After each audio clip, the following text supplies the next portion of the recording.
vaqueándote, ubicándote y deseándote. Mirando tu hermoso cuerpo, que es un cuerpo fitness sin comer conflé. Es que tú tienes algo que a mí me puso loco y yo vivo vaqueándote. Es que tú tienes algo que a mí me puso loco y yo vivo ubicándote.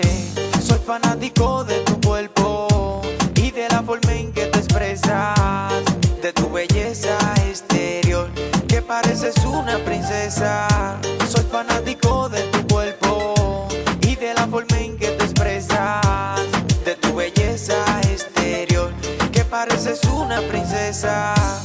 Es que tú tienes un no sé qué, que a mí me puso qué sé yo.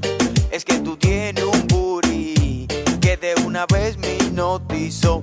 Tú fuiste la persona correcta, pero en el momento equivocado.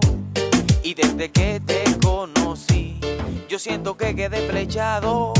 Siento que mi día empieza gris si yo no despierto a tu lado. Porque tú y yo no somos ciegos, simplemente estamos enamorados. Soy fanático de tu cuerpo y de la forma en que te expresas, de tu belleza exterior, que pareces una princesa. Soy fanático de tu cuerpo y de la forma en que te expresas, de tu belleza exterior, que pareces una princesa.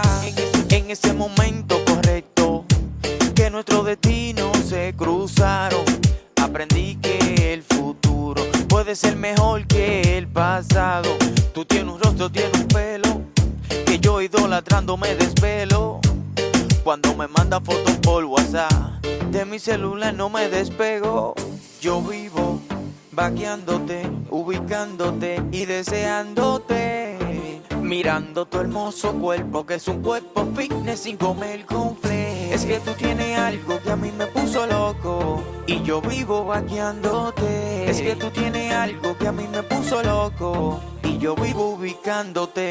Soy fanático de tu cuerpo y de la forma en que te expresas, de tu belleza exterior, que pareces una princesa. Soy fanático de tu cuerpo y de la forma en que te expresas, de tu belleza exterior, que pareces una princesa. Sin castillo pero lo eres. Recuerda que yo soy el tal fanático Devil, mejor conocido como el tal Devil. Randy, esto lo hicimos con J Blacky, rompiendo el bajo. Desde HD Studio, Mario Music, dímelo Pumba. Te conecto su impresora para que no nos copien.